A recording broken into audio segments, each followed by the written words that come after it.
This spring we got a chance to test something brand new from Savage Gear, the Tactical Rod series.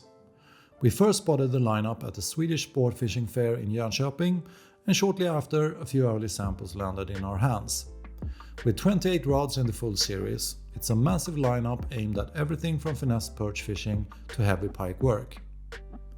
In this video we'll walk through the 3 models that we tested, how they performed underwater, what surprised us, what didn't quite hit the mark, and which rod ended up becoming our absolute favorite. If you're considering a new predator rod this season, this is a series you'll want to hear more about.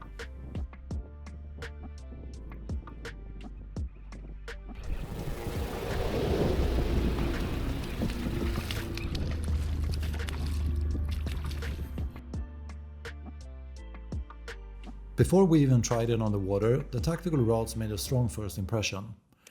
Savage Gear describes the series as a complete freshwater predator rod range designed with stealth, simplicity and style in mind. And honestly, that description fits pretty well. The first thing you notice is the matte carbon finish. It looks great and is one of the cleaner aesthetics we've seen in this price range. The rods feel light in hand, the balance is good, and the overall design language is consistent across the lineup. Savage Gear has built these rods on 30T high modulus carbon blanks, paired with Seaguide CCS stainless steel guides with SIC rings. And each rod comes in a ready-to-fish competition bag. Nothing flashy, just functional, clean and surprisingly refined. We believe they are close to the popular SG4 series in that remark. To get a good spread across the tactical range, we picked 3 very different models. First up is the tactical medium game at 221 centimeters and a casting weight between 7 to 25 grams in the spinning version.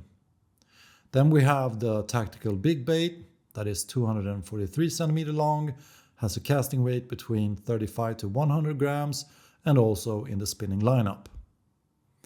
Last but not least was the tactical monster bait casting rod that is 259 centimeters long and has a casting weight between 80 and 220 grams. These 3 rods allowed us to test everything from finesse presentations to heavy pike lures.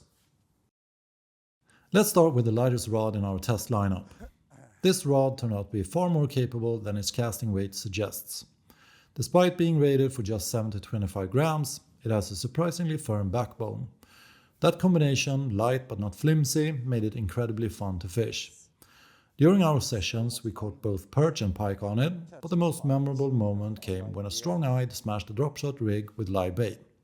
The rod bent beautifully, absorbed every run, and still gave us enough control to steer the fish without feeling underpowered.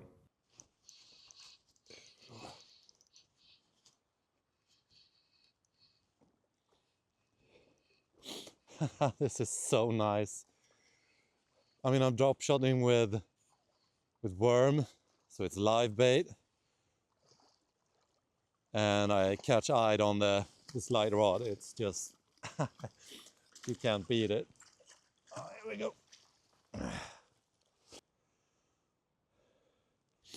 A male, I think. Put it back. Thanks, buddy. What stood out most was the responsiveness. You feel everything, the vibration of the lure, the taps from smaller fish, and the sudden weight of a strike. It's the kind of rod that makes even the modest fish feel exciting. If you enjoy finesse fishing but don't want something too soft or too delicate, this rod hits a sweet spot. It's light, lively, and genuinely enjoyable to fish with. Look at this. I mean, it's massive. A massive eyed. I think it's like 1.5 kilo maybe. It's pretty thin. It's been spawning, I guess. And I got it on the 7.6 feet rod, 7 to 25 grams. There you go. Moving up in power, the 35 to 100 gram big bait rod quickly became the one that delivered the most pure fishing joy. This is the rod that made us smile the most, not because it's the most powerful, but because it's the most fun. The matte finish looks fantastic on camera, the handle is comfortable and grippy without being over-designed, and the blank loads beautifully on the cast. It has that perfect mid-range pike action, stiff enough to drive hooks into tough jaws, but soft enough to make every fight feel alive. We fished a wide range of lures on it, medium swim baits, soft baits, spinner baits and lighter jerk baits, and the rod handled all of them with ease. It's the kind of rod you can fish all day without fatigue, and the kind of rod that makes you want to keep casting even when the bite slows down. If you're a pike angler who prefers spinning gear and wants a single rod that covers most medium-sized lures, this is the one in the tactical lineup that will probably speak to you the most. There we go. Nice. Oh. Opa! Oh. Really nice pike, just by the weed line.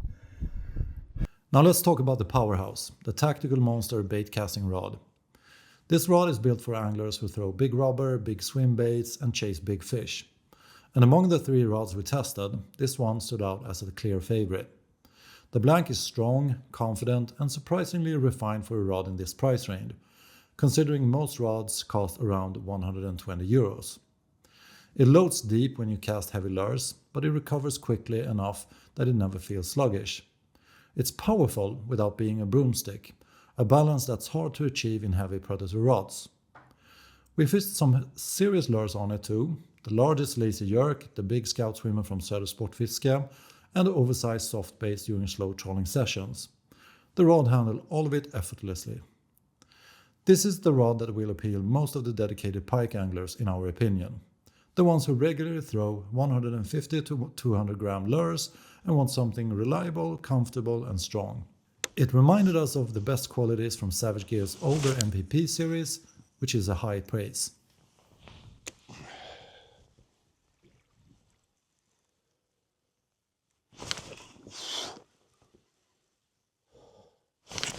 There we go. Oh.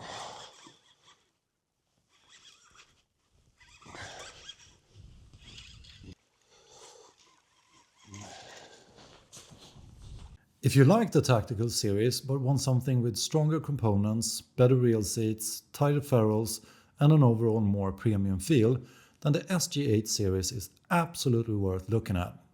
Many of our personal favorite Savage Gear rods come from that lineup.